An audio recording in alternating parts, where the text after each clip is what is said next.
Listo, pueden iniciar, chicos. Bueno, ahora sí los saludo. Buenas noches, profesora, compañeros. A mí y a mi compañera Verónica nos ha tocado hablar sobre la uveitis media y posterior. Comenzamos.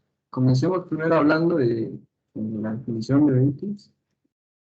La uveitis se trata de una enfermedad ocasionada por la inflamación de la uvea. ¿Qué es la uvea? Bueno, el ojo tiene 3 capas de tejido diferentes alrededor de una cavidad central.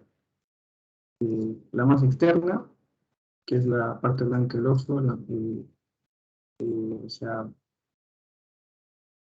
esclera, la más interna, la retina, que es el tejido responsable de formar imágenes en el fondo del ojo.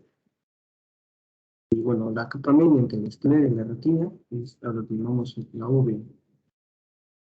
La uvea contiene abundantes vasos sanguíneos que nutren a la retina y a otras estructuras del ojo. Todo esto gracias a la coroide. La inflamación de la uvea puede afectar a la córnea, la retina, la esclera y otras partes vitales del ojo. La inflamación de esta capa puede comprometer una visión de forma, digamos, grave. Por ello, la uveitis hay que considerarla como una enfermedad grave. Pero entonces, ¿qué entendemos de esto? La uvea, su estructura y función, es la capa vascular del globo ocular. Función principal es la protección interna del globo ocular. Entonces, uvea, túnica vascular del ojo, formada también por el iris, cuerpo ciliar y coroide. Y ahora, ¿qué es una uveitis?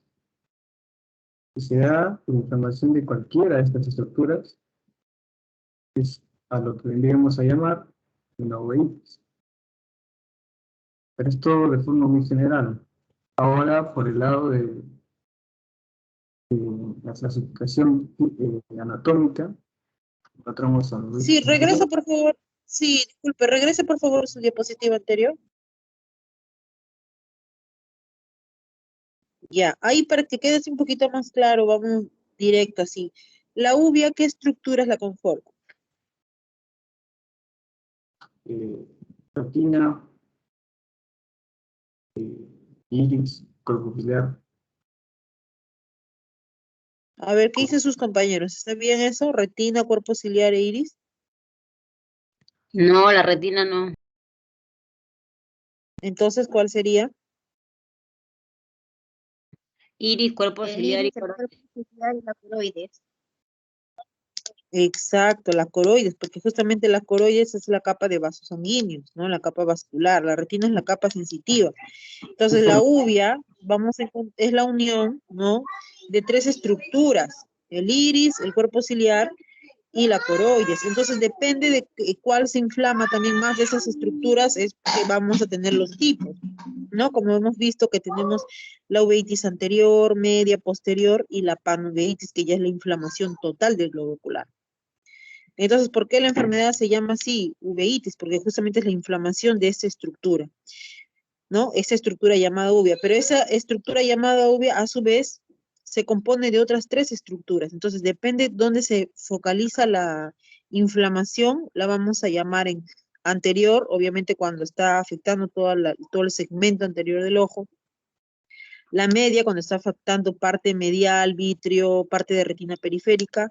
La posterior, cuando afecta retina, cabeza de nervio óptico. Y la panuveitis, cuando afecta todo el globo ocular, ¿no? Todo está inflamado y obviamente es la más grave.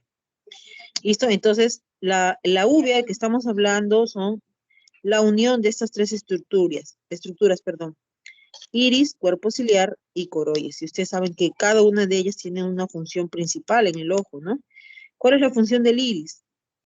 Al tener una abertura en su centro, hace que la luz que ingrese al ojo esté regulada, ¿no? Regula la entrada de luz al ojo. ¿Qué más? El cuerpo ciliar. Gracias al cuerpo ciliar existe la formación de humor acuoso, que va a nutrir los órganos avasculares que tiene, donde se ubica, que es en la cámara anterior, tenemos a la córnea, al cristalino, ¿no? Entonces, gracias al humor acuoso, estos órganos que son avasculares se nutren y se oxigenan. Y la coroides, obviamente, que es la capa vascularizada, entonces es de soporte nutricional al ojo. Entonces, cada una de estas capas tiene una función importante y al verse inflamadas, los pacientes pueden ver con la agudeza visual bastante disminuida. Eso, como dijo su compañero al principio, ¿no? Es una enfermedad bastante grave y muchas veces, la causa de esta enfermedad son altos niveles de estrés. O sea, los últimos estudios, las causas de la uveitis que se han visto son por altos niveles de estrés, y es de manera repentina que aparece. El paciente está bien, al día siguiente siente un pequeño dolor, escozor, siente visión borrosa, va a observarse y tiene una uveitis, que apareció así de la nada. Generalmente la uveitis así aparece, de un momento a otro. No es progresivo, ¿no? Sino aparece así de un momento a otro, igual que los edemas maculares, ¿no? Entonces, la uveitis en este caso es causado por altos niveles de estrés. Es una de la etiología de la uveitis. ¿Ya? Me imagino que ya más adelante los compañeros van a hablar del tratamiento y de todo eso. ¿Ya? Puede continuar. Pero ya sabemos las estructuras de la uvea. Confundí la retina por la uveitis posterior. Bueno, por el lado anatómico, encontramos y dividimos a la uveitis por uveitis anterior, uveitis intermedia, posterior y panoveitis. La uveitis anterior también puede ser llamada iritis. Ocurre cuando la inflamación se localiza en la cámara anterior globo ocular, espacio donde encontramos el iris y la córnea. Y esta es la forma más frecuente de uveitis. La uveitis intermedia. Aquí se da la inflamación en el humor vítreo. La uveitis posterior, que vendría a ser la inflamación que afecta a las estructuras del fondo del ojo, donde encontramos a la retina, coroides. De darse la inflamación en la retina, es a lo que llamaríamos retinitis. De darse una inflamación en la coroide, coroiditis. De darse en ambas, es a lo que llamamos una corioretinitis. ¿Correcto? Y ahora, por último, y no menos importante, la madre de las uveitis, la uveitis difusa o panoveitis, que es aquella en la que, digamos, afectan todas las estructuras intraoculares, donde la inflamación se extiende en la cámara anterior del ojo, la cavidad vítrea, la retina, la coroides nuevamente, y los vasos de la retina. ¿De acuerdo? Ahora, para un lado más específico, el lado de la uveitis intermedia. Entonces, ¿cuál es la más frecuente de todas?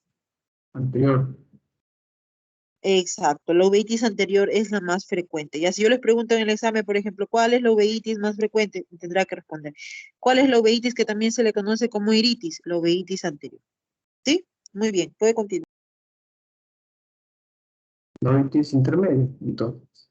Es una forma de uveitis que se localiza en la retina vítrea y periférica. Los sitios primarios, o sea, la inflamación primaria se da aquí en el vítreo, el humor vítreo.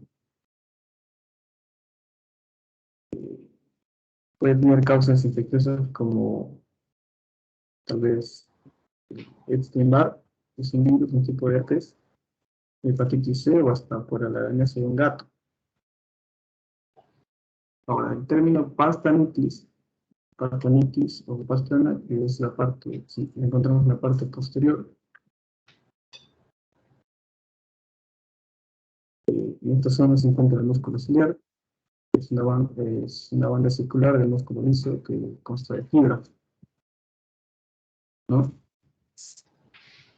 El término pastanitis se utiliza únicamente si la afección del vítreo contiene snowballs, que la palabra está en inglés, que vendría a ser agregar vítreos en forma de miel, snowball o exodo fibroglial a nivel de la faz plana. sea, snowball o bolas de nieve, como se ve en la primera imagen de la derecha, son opacidades en formas de bola de nieve, ¿no? De un tamaño, digamos, grande, redondas, y un tono blanco grisáceas, que las encontramos en la parte periférica del líquido posterior. La segunda imagen, en la parte de abajo, es a lo que llamamos un banco de nieve, que es como un exudado plano localizado sobre la pastana y la retina periférica.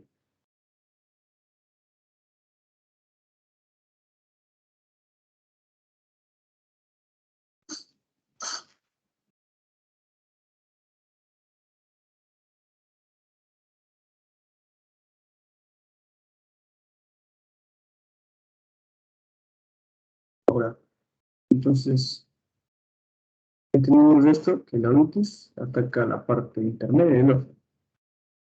Y esto, bueno, muchas veces un paciente no se da cuenta porque lo presenta malestares a simple vista como el ojo rojo. Y nosotros tampoco nos podemos dar cuenta de esto porque la inflamación está dentro del ojo, o sea, en el gen del ojo, en el humor vítreo. Pero si nos dicen que veo borroso o algunas manchitas, que llamamos melisopsias, y que estas no desaparecen, que es muy continuo, también que en su tiempo que presenta baja visión o que hay sangrado en el ojo, pero claro, no nos lo vendría a decir de esta manera, ¿no? Tal vez nos dice como que hay una mancha roja, ¿no? Y esto, como se está localizado en la parte interna de la periferia del ojo, es difícil de visualizarlo, entonces tenemos que hacer un examen especial, tenemos que acudir a un examen muy cuidadoso con un oftalmoscopio, ¿no? Directo, o indirecto. Entonces, ahí, por medio del oftalmoscopio, evaluamos el ojo, vemos características de un ovo vitrio de un tono opaco. Esto no debería ser normal porque el ojo no se, el gen del ojo, el humor vitrio no se tiene que ver así porque el humor vitrio es transparente. Pero cuando yo nos ve, se da cuenta de que algo está pasando. Esto es a lo que vendemos a llamar victitis, que es una inflamación del vitrio. También podemos encontrar lo que mencionamos antes, los copos de nieve, lo que aparecen copos de nieve. Y ya bancos de nieve donde hay una acumulación más grande sobre la retina. Y lo hacemos. Encontramos melisopsis, bolas de nieve, artritis, vasculitis. Vasculitis vendría a ser es un problema que puede ocasionar que las paredes de los vasos sanguíneos se engrosen, se angosten. Esto hace que no deje pasar, que se limite la irrigación sanguínea en los tejidos, solo en este caso en todo el ojo. Edema ocular cistoide, que es una enfermedad que afecta a la retina, ¿no? Y se produce cuando en la núcula se forman pequeñas ecuaciones de líquido, llamados cistoides. Y ahora, para conocer a la otitis posterior, les paso con mi compañera Verónica, y ahora vuelvo yo.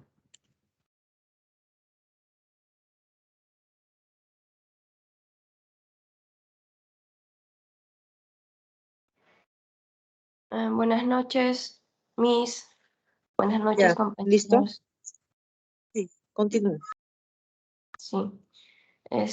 Buenas noches. Bueno, voy a complementar un poco la idea del compañero Erin acerca de la uveitis, para luego explicarles un poco más acerca de la uveitis posterior. La uveitis básicamente se le llama la inflamación de la uvea, independientemente en qué zona de la uvea se dé la inflamación. Para poder identificar el problema, es importante tener en cuenta estas 4 clasificaciones. En primer punto, la clasificación anatómica es para poder identificar dónde exactamente se encuentra la inflamación a nivel uvea. Si la inflamación está en cualquier parte de la uvea anterior, sea en el cuerpo ciliar o el iris, estaríamos hablando de una uveitis anterior. Si la inflamación está en la uvea intermedia, o también conocida como pars plana, estaríamos hablando de una uveitis intermedia. Y si la inflamación está en la coroides, vendría a ser una uveitis posterior. Bien, en la clasificación clínica es donde se debe determinar si el problema uveitis que tiene es un problema agudo o es un problema crónico, para saber de qué manera se va a abordar al momento de brindarle un tratamiento al paciente. En cuanto a la clasificación etiológica, se determina si la uveitis es exógena o endógena. Cuando hablamos de las uveitis exógenas, básicamente se trata de cuando la razón o la causa por el cual fue causada la uveitis se da desde el exterior hacia las zonas internas del ojo. Y por otro lado, la uveitis endógena es cuando el foco o la razón de la uveitis se ocasiona por algo que está dentro del mismo organismo o una sustancia propia del organismo.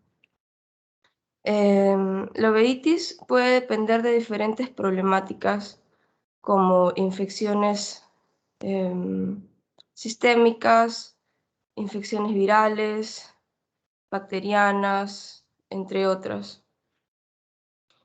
Y por último, en cuanto a la clasificación patológica, se debe determinar si se encuentran granulomas, es decir, si pueden ser granulomatosas o no granulomatosas. La existencia o no de las granulomatosas nos permiten tener una cierta línea de investigación para el diagnóstico que se le va a brindar al paciente. Compañero, siguiente diapositiva, por favor.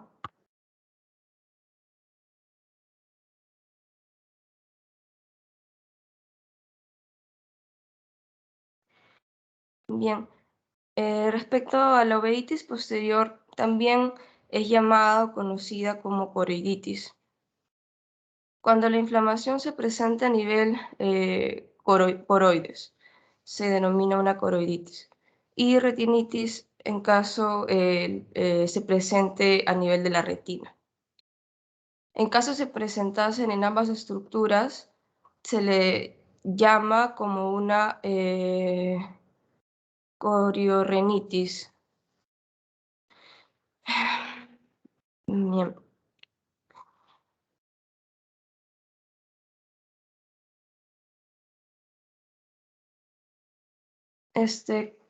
Compañero, pasamos a la siguiente diapositiva, por favor.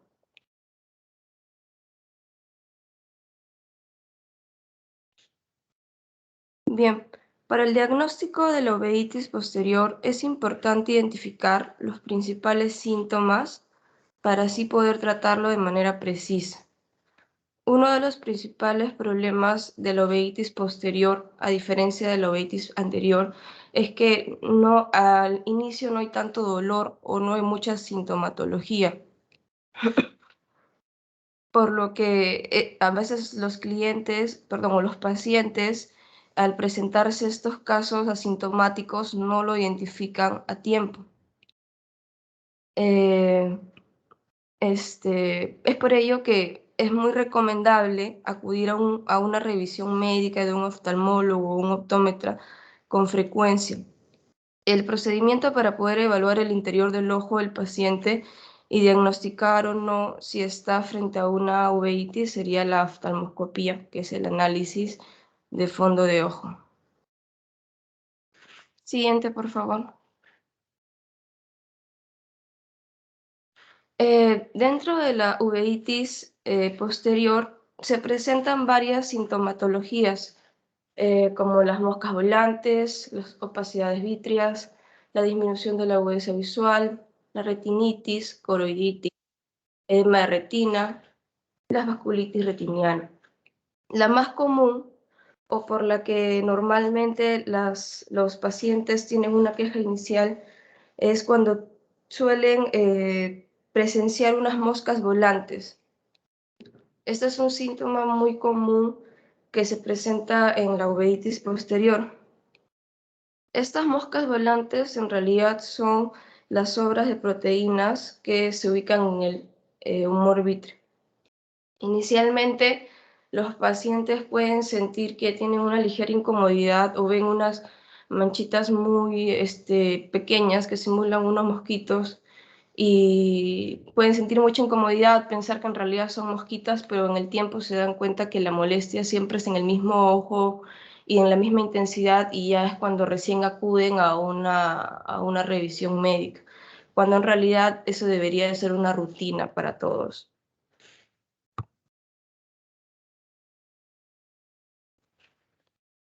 Hay casos donde se ubican opacidades vítreas no puntuales, en el caso de la uveitis posterior, es decir, las opacidades amplias en el vitrio pueden llegar incluso a ocasionar una opacidad completamente.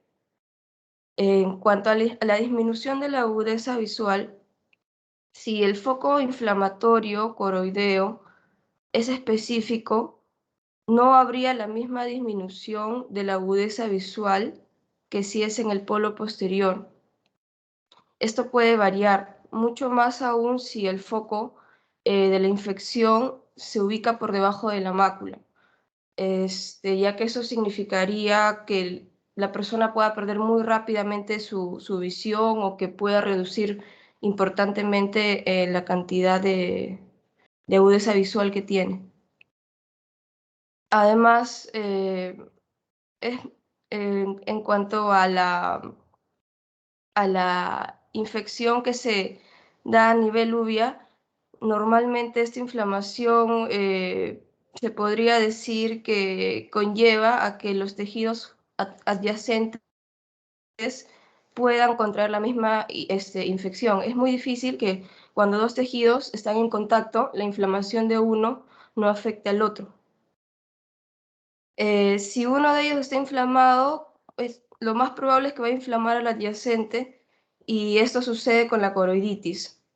La coroiditis generalmente va a producir edemas en la retina por contigüidad.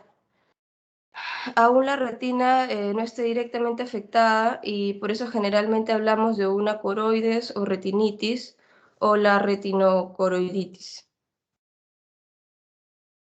Muchas veces no sabemos cuál fue el foco originario, si fue en la retina o si fue en la coroides donde empezó la infección. Algunas coroiditis también, o vasculitis retinianas, las vemos como unos manguitos de color amarillo que bordean los vasos sanguíneos. Compañero, siguiente diapositiva, por favor.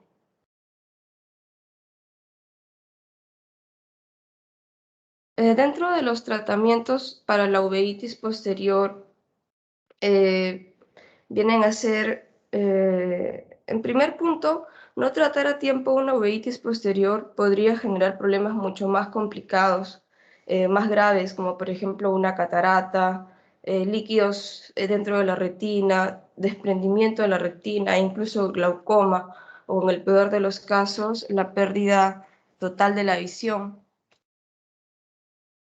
Los tratamientos de esta enfermedad se basan básicamente en atacar el origen principal de la infección, o el origen por el cual ha causado la uveitis posterior. Por ejemplo, en el caso de que el origen de la infección sea bacteriano, se puede recomendar antibióticos. En el caso que haya una hinchazón, un antiinflamatorio, o también esto puede ir acompañado de corticoides, gotas oftálmicas que puedan ayudar a dilatar la pupila y también por ende aliviar el dolor. Y esto también es recomendable acompañarlo, si tienes algún tratamiento oftalmológico, acompañarlo con gafas de sol durante todo el proceso que toma la rehabilitación para poderle dar más tranquilidad a tus ojos.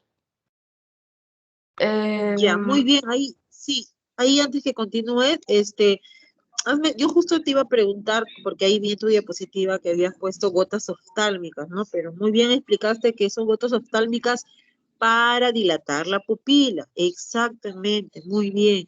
A los pacientes con uveitis se les suele dar dilatadores en forma de gotas, ¿no?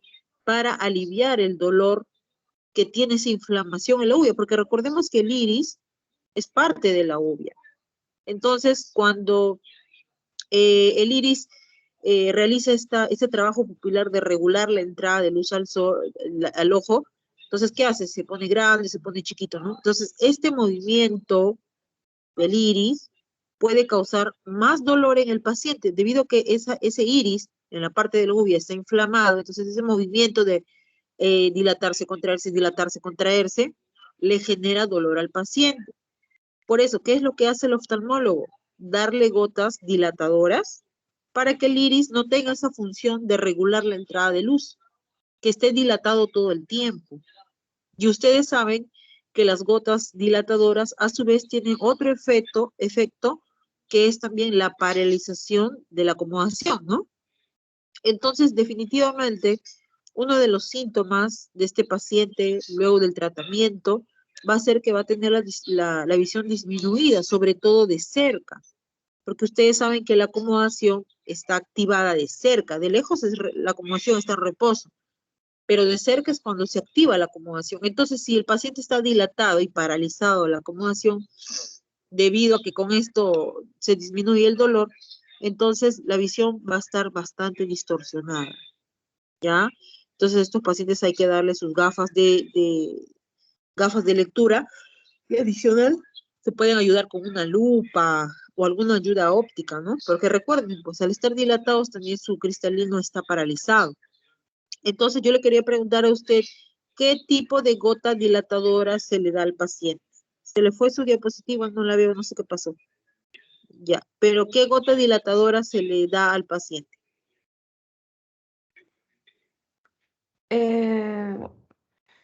¿Se refiere a un nombre o lo que Sí, es?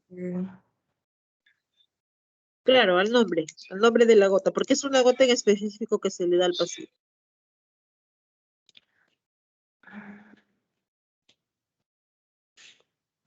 Hay diferentes tipos de gotas dilatadoras de cicloplegia, ¿no?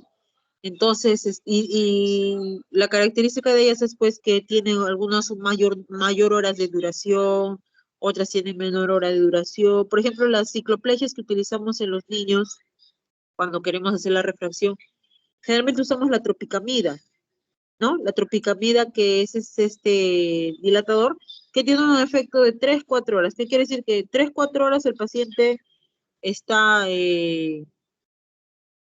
dilatado, está paralizada la acomodación y luego de las 4 o 5 horas que dura el efecto, ya se pasó y el paciente ya está normal, la pupila ya no está dilatada y la acomodación ya no está paralizada, por ejemplo, ¿no? Entonces, en este caso de los pacientes con uveitis, ¿qué tipo de gota utilizan?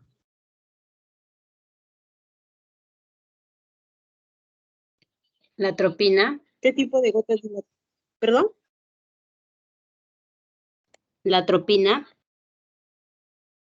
Exacto, la atropina. ¿Ya? La atropina en oftalmología tiene varios usos y uno de ellos es el tratamiento de la uveitis.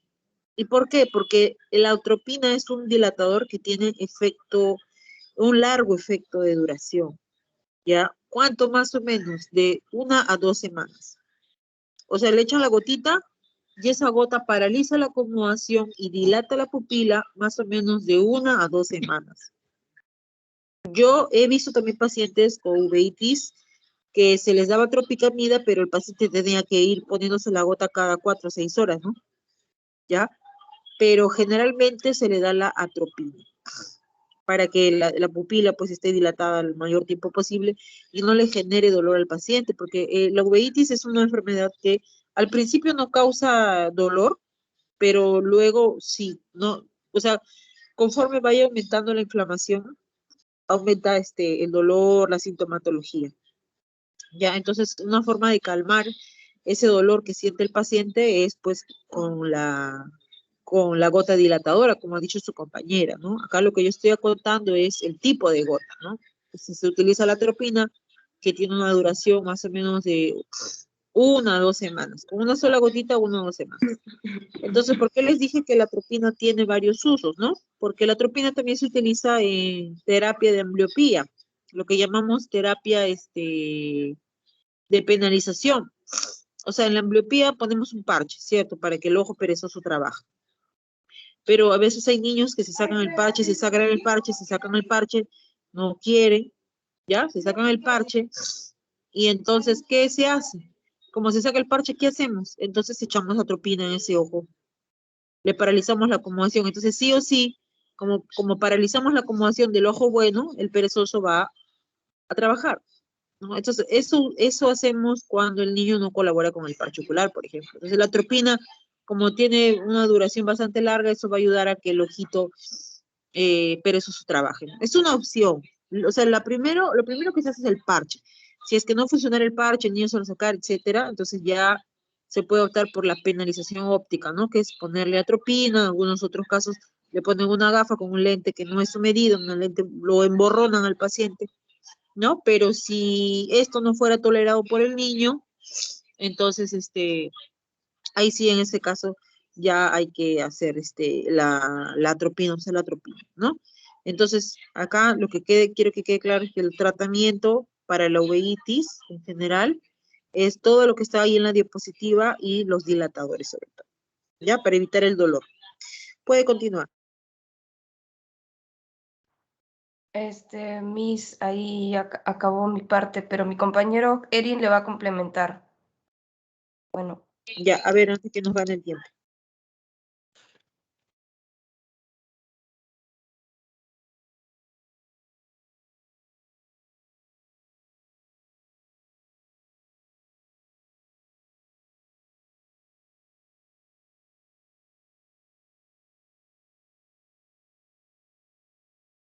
A ver, no la escucho.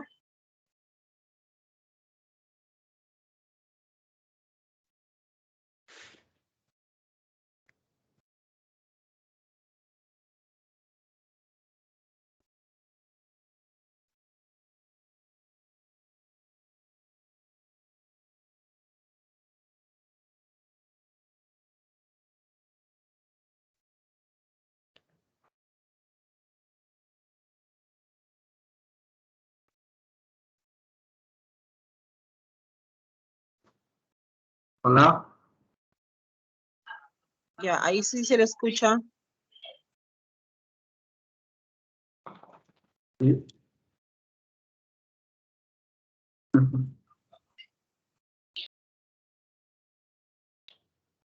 Hola. Sí se le escucha. Pues, ¿quiere reforzar sobre su tema? A ver, antes que nos gane el tiempo, por favor. 1, 2, 3. Miss. Probando. Sí se escucha. Bien. El micrófono siempre da problemas, voy a comprarme otro. Bueno, compañeros, gracias por atender. Eso ha sido todo por hoy. Hasta una próxima oportunidad.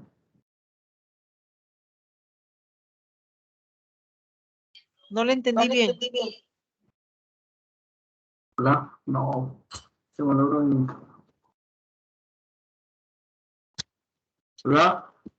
Ya, pues, ya, no te preocupes, ya, Eri, no te preocupes, ya, silencia su micrófono. Ya, chicos, entonces, hemos visto los tipos de uveitis, ¿no? En la clase anterior, y ahora también estamos viendo, terminando ya lo que es toda la uveitis, porque son específicamente 4 tipos, digamos así. el día viernes que tenemos nuestra clase,